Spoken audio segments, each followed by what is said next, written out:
할렐루야. 오후에 배우신 여러분 환영하고 주의 이름으로 축복합니다. 서로에게 한번 좀 인사하고 격려합시다. 하나님께서 함께 하실 것입니다 라고 얘기해 주십시오. 시작.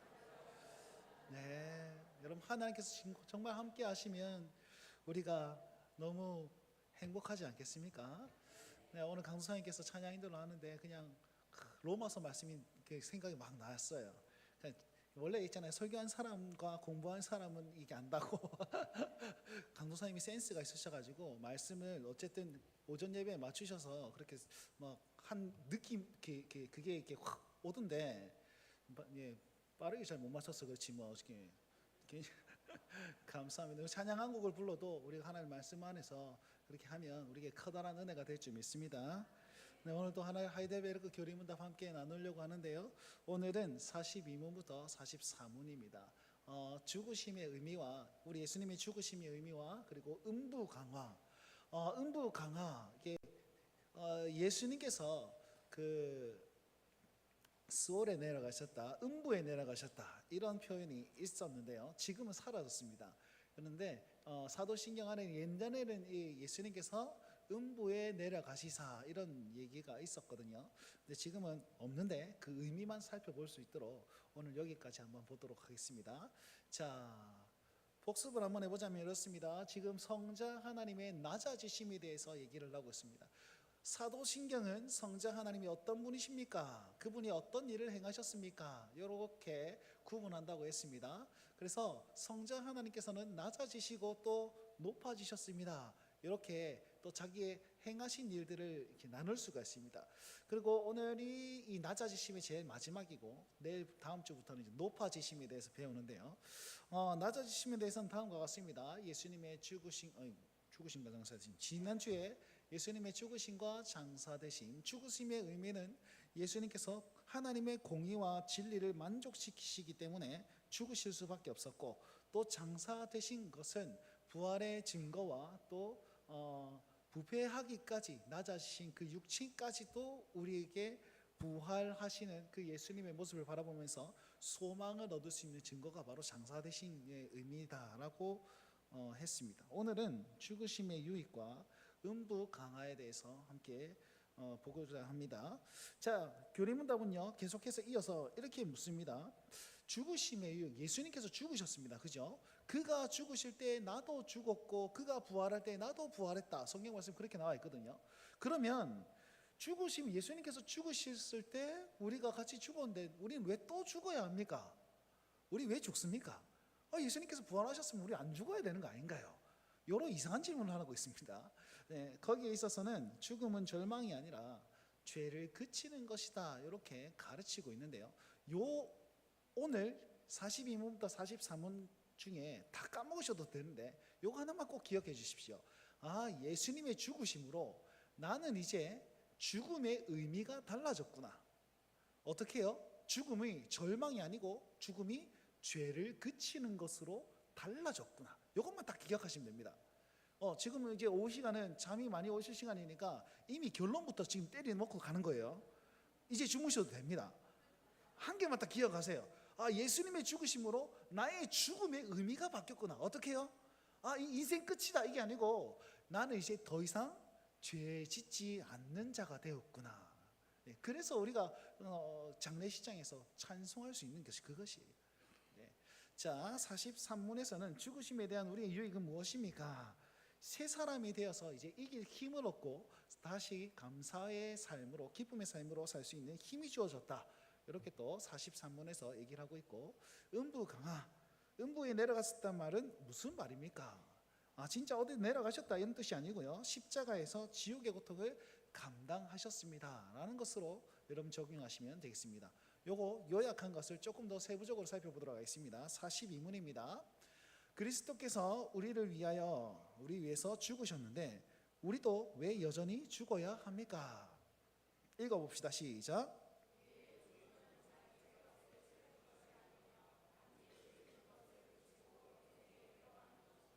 네, 이렇게 되어 있습니다. 우리는 이제 죽음 자체가 죄값을 치르는 것 혹은 절망, 행망, 폭망 이런 게 아니고 더 이상 죄를 짓지 않는 것, 죄를 짓는 것을 그치고 영생에 들어가는 것이 우리의 죽음의 의미라는 것입니다. 그래서 예수님께서 죽으시고 부활하신 것을 우리가 믿지 않습니까? 그러니까 우리도 역시 죄 죽고 그 다음에 부활에 이르는 것이 죄를 그치는 것이다 라고 얘기를 하고 있습니다. 자, 인간은 모두 다 죽습니다. 그죠? 모두 죽으면 어떻게 되냐? 하나님 앞에서 심판을 받게 됩니다. 불신자들은 자기의 죄값을 자기가 치르는 거죠. 그러니까 자기가 치르기 위해서 형벌을 받습니다.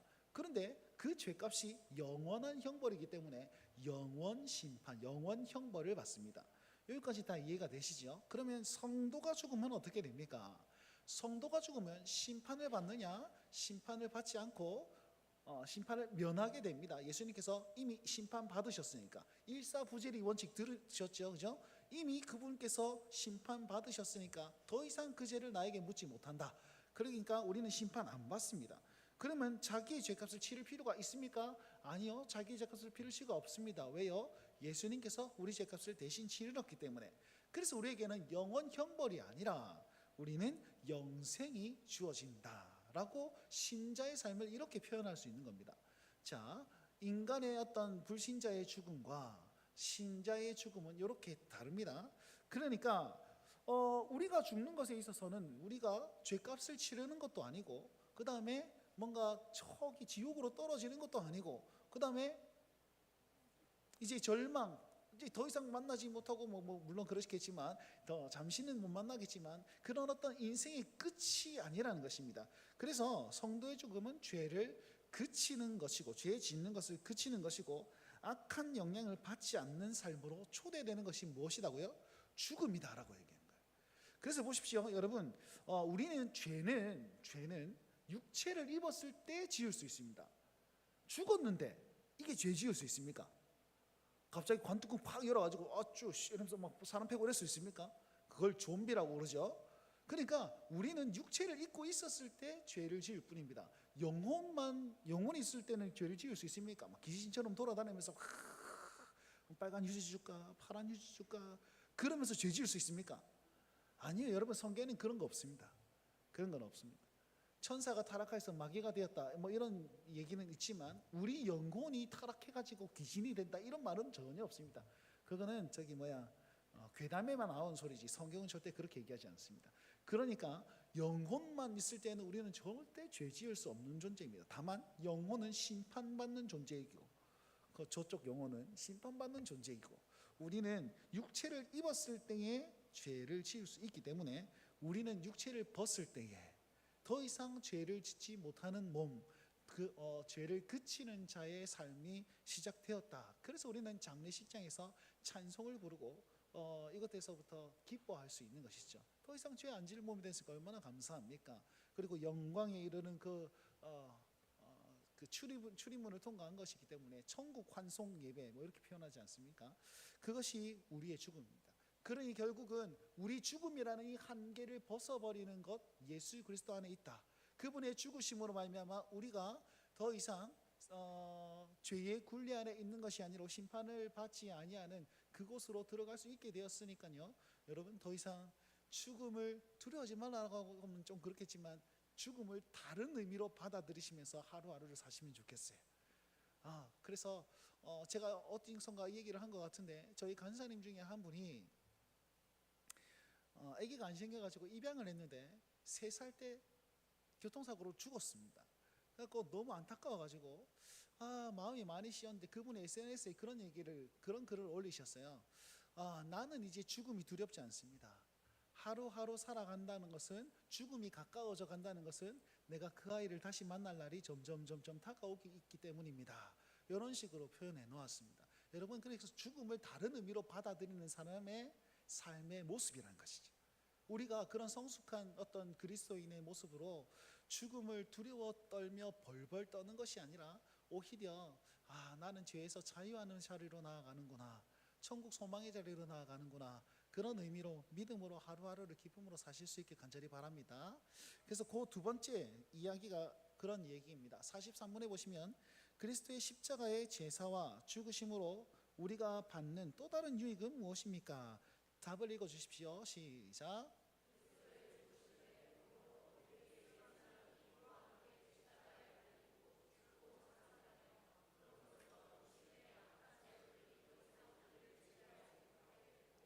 오히려 우리 자신의 그분께 감사의 제물로 드리게 됩니다.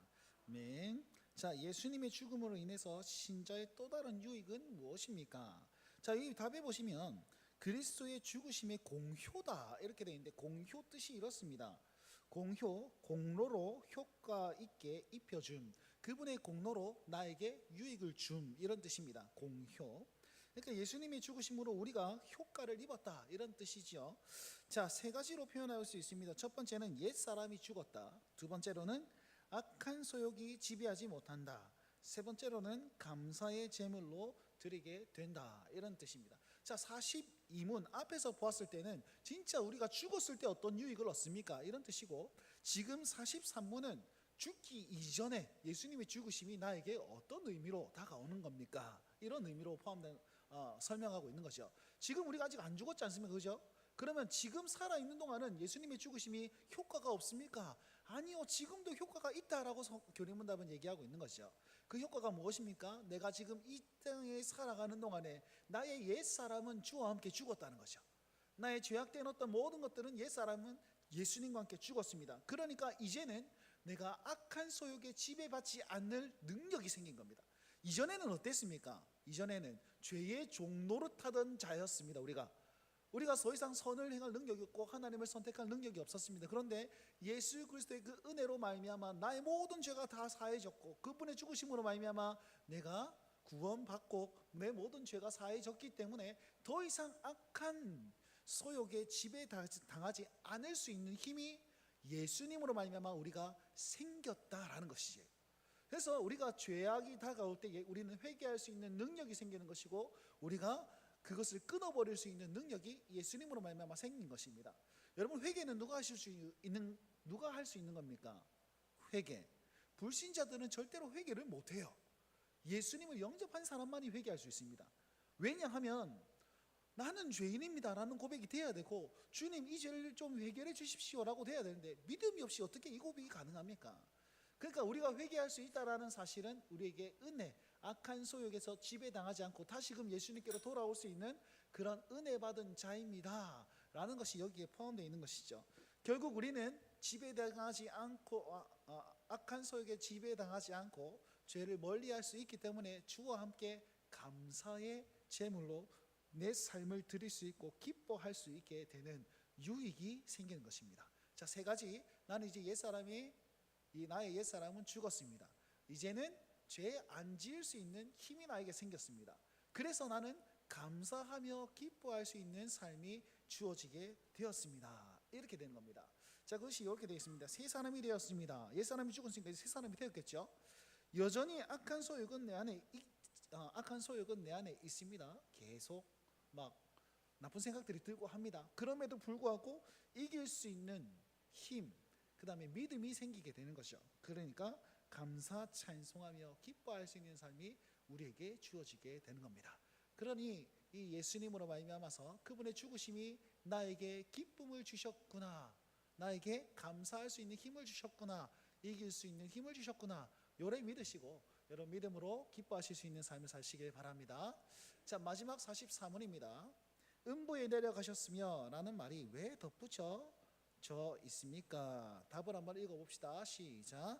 내가 큰 고통과 중대한 시험을 당할 때에도 나의 주 예수 그리스도께서 나를 지옥의 두려움과 고통으로부터 구원하였음을 확신하고 거기에서 풍성한 위로를 얻도록 하기 위함입니다. 그분은 그의 모든 고난을 통하여 특히 십자가에서 말할 수 없는 두려움과 아픔과 공포와 지옥의 아멘. 자, 음부에 내려가셨으며, 음부가 어떤 의미입니까? 학자들마다 세 가지 의미가 있습니다.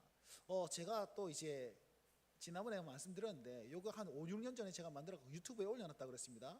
가장 많이 댓글 단 게 그 뭐 썩었다라는 의미와 함께 요거에 대해서 또 이렇게 엄청나게 이제 그걸 얘기하시더라고요. 자, 음부에 내려가셨다 이렇게 표현할 수 있습니다. 지옥에 내려가셨다, 무덤에 묻히셨다, 고통당하셨다. 이 세 가지 주제가 있습니다.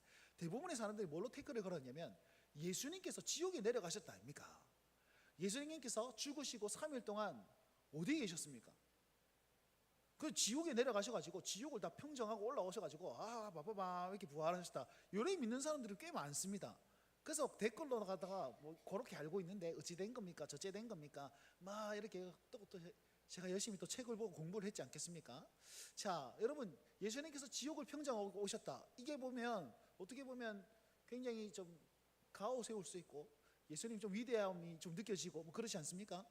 자, 그런데 성경 말씀 가만히 보시면 오늘 예수님께서 십자가에 달리셨을 때 한편 강도에게 오늘 뭐라고 그랬습니까? 오늘 네가 나와 함께 낙원에 있으리라, 이렇게 표현해 놨습니다. 그럼 예수님께서 3일 동안 지옥을 평정하시면 그거가 낙원입니까? 이 말이 안 되지 않습니까? 그죠? 그래서 그거는 제가 봤을 때는 아닌 것 같고, 자, 음부에 내려가셨다, 무덤에 묻히셨다 그랬는데 앞에 장사되셨다라는 말이 있잖아요. 근데 장사되셨는데 또 음부에 내려가셨다, 두 번 내려가셔야 되는 겁니까? 그래서 무덤에 묻히셨다라는 표현도 아닌 것 같고, 결론은 무슨 말이냐면 음부에 내려가셨습니다라는 그 의미는 예수님께서 십자가 위에서 지옥 같은 고통을 당하신 것이다 라고 우리는 이해하시면 되겠습니다. 그 답에도 보시면 이렇게 나와 있습니다. 지옥의 고통, 특히 십자가에서 말할 수 없는 두려움과 아픔과 공포와 지옥의 고통을 친히 당하심으로써 나의 구원을 이루셨습니다, 이렇게 되어 있습니다. 이렇게 주장한 사람이 칼빈이라는 사람과 우르시누스, 요 하이델베르크 교리문답을 만든 사람입니다. 그 사람이 이렇게 표현했으니까 맞지 않겠습니까? 그죠? 자, 어쨌든 예수님께서 지옥에 떨어지신 거 아닙니다. 지옥의 고통을 당하셨어요. 어디에서요? 십자가에 위에서. 자, 그 의미는 무엇입니까? 지옥과 같은 그 영혼의 근심과 아픔, 공포를 십자가 위에서 당하셨습니다. 이 당함이 누구의 고통입니까? 나의 고통이라는 거죠. 나의 고통. 그래서 답에 보시면 내가 큰 고통과 중대한 시험을 당할 때에도 그분께서 그렇게 고통 당하셨음을 아시기 때문에 거기에서 풍성한 위로를 얻을 수 있습니다, 이렇게 얘기를 하고 있습니다. 무슨 말입니까? 예수님께서 십자가 위에서 지옥의 고통까지 다 담당하셨습니다. 지옥에 떨어질 그만한 고통을 십자가 위에서 다 담당하셨습니다. 우리도 마찬가지로 큰 죄악과 고통 가운데 있을 그때에도 주님께서는 나를 위로하시고 나를 이해하시고 나와 함께 해주시고 또 내 편 되어 주심으로 말미암아서, 다 이해해 주심으로 말미암아서 우리의 위로자, 우리의 구원자가 되어 주신다라는 의미를 여기에서 말씀하고 있는 것입니다. 결론적으로 우리는 예수님의 죽으심으로 말미암아서 새 사람이 되었습니다. 그래서 기쁨을 죄를 이길 수 있는 힘을 얻게 되었고, 그리고 기쁨의 인생을 살 수 있는 그 길이 뚫려졌습니다. 그리고 그 생활 가운데 있을 때에도 이렇게 삶을 쭉 살아가는 데 있을 때에도 지옥과 같은 고통이 우리에게 찾아올 때가 있을 것이에요. 그죠? 근데 그때마다 기억하십시오. 십자가 위에서 이 지옥의 고통을 당하신 예수님께서 지금 우리에게 새 삶을 허락하셨고 기쁨의 삶을 허락하셨구나. 그리고 결국에는 나의 죽음의 그 끝에서 두렵고 벌벌 떨리면서 우리의 인생을 마감하는 것이 아니라 이제는 죄를 그치고 자유케 하는 그 능력을 베풀어 주신 주님께서 나의 죽음조차도 찬송으로 바꾸어 주실 수 있구나. 여러분, 이 삶을 이것을 꼭 믿으시면서 지옥과 같은 고통 속에서 예수님의 죽으심으로 말미암아 위로받으시고 그 고난 받으심으로 말미암아 주님 그 고난을, 나의 고난을 더 잘 아시기 때문에 주여 내 수고를 털어주십시오, 내 고난의 그 무거움을 털어주십시오, 주님을 의지하면서 우리가 기쁨과 소망의 자리로 나아가실 수 있는 우리 온 성도들이 되시길 간절히 바랍니다.